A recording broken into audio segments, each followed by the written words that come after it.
Welcome to The Explainer. Today, we're jumping into a political story that is honestly a huge warning about the nature of power itself. Okay, so let's just start with this question right here, because it really frames everything we're about to unpack. It gets right to the core of the ambition, the choices, and, well, the consequences that follow. Now, to really get what's going on here, we're not going to look at this through the typical Republican versus Democrat lens. No. Instead, we're going to use a much colder, more analytical framework, one inspired by the political philosopher Niccolo Machiavelli. We're talking purely about the mechanics of power. So what does that really mean? Well, this lens helps us see the strategic moves and the major strategic blunders at play. It's not about morality or who's the good guy or bad guy. Nope, it's all about one thing. What works to get power, what works to keep it, and more importantly, what causes it all to come crashing down. All right, so let's rewind a bit. Before Donald Trump ever came down that escalator, you had Elise Stefanik. She was basically the future of the Republican Party. Harvard-educated, tight with leadership like Paul Ryan. She was the definition of a safe, respectable conservative.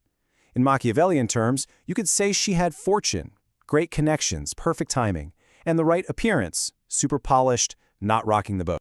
But then, Donald Trump arrived, and he didn't just join the game, he completely flipped the whole board over. The old rules were out, and that forced a choice on pretty much everyone in his orbit. Do you fight back? Do you run away? Or do you adapt? Well, Elise Stefanik made her choice. She decided to adapt. And look at this timeline. This shows you it wasn't some slow, accidental drift. No way. This was a very deliberate, very calculated transformation. We're talking about a series of strategic choices, one after another, moving her closer to Donald Trump. And it all leads up to that vote to overturn the election and then calling the January 6th rioters hostages. That language, that's not an accident. That's a signal, a way to prove your absolute usefulness to the new center of power. I mean, just look at the difference here. The contrast is absolutely stark. This table lays it all out. It shows you the entire political identity that Elise Stefanik basically shed, like a snake shedding its skin, all to prove she was useful in this new reality. The practical, local politician? Gone. Replaced by a national culture warrior, whose main job, really, was to defend Donald Trump at all costs. So you can imagine, Elise Stefanik probably thought this was all paying off, right? That all this fierce loyalty was going to be rewarded with some real power, some real protection. But she was about to get a masterclass in a key Machiavellian lesson, a lesson about what it really means to serve a powerful and, let's face it, unpredictable leader. And for a second there, it looked like the big prize had arrived. The reward.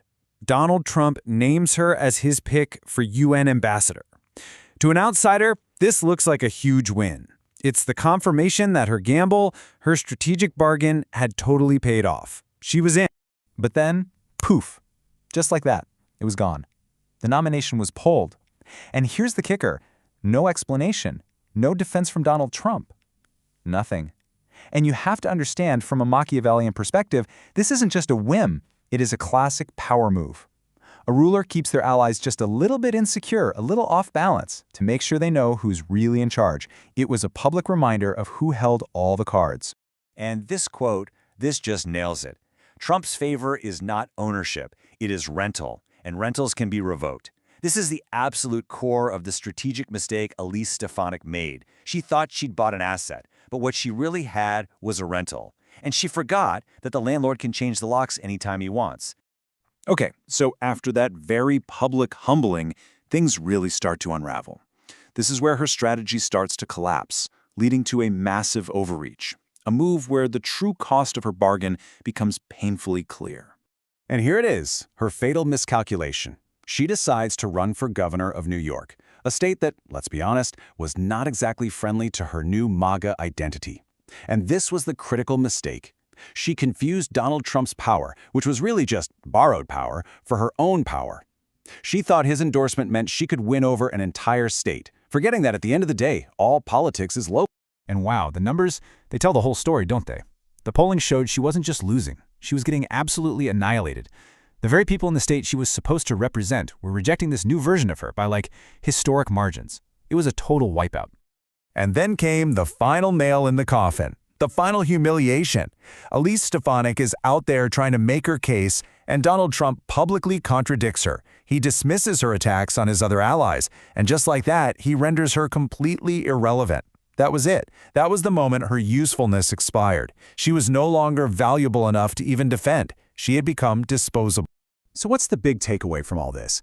You have to understand, Elise Stefanik's story, it's not some unique one-off event, not at all. It's a predictable pattern. It's what happens in this specific kind of power ecosystem. Which leads us to this question, and it's a big one. What kind of system rewards absolute, total obedience, only to abandon its most loyal followers the second they stop being useful? That's the ecosystem we've been looking at. It's a system that runs on ambition, rewards total submission, and where loyalty is a strictly one-way street. Your usefulness, it's got a very, very short shelf life. So, let's boil it all down. What are the Machiavellian lessons here? First, power built on just one person's loyalty is always going to be unstable. Second, a ruler's favor is temporary. It's all about what you can do for them right now. Third, that borrowed power, it's an illusion. It is not a substitute for having your own real base of support. And this is the big one. Trading your own credibility for access to power is a fatal strategic mistake, because becoming irrelevant is way more dangerous than even being an enemy. And that leaves us with this final, chilling thought. When you trade your soul for access, do not be surprised when the door eventually closes and locks behind you. It's a powerful warning, really, a cautionary tale for anyone, in politics or anywhere else, who thinks they can play with the dynamics of power without eventually getting burned.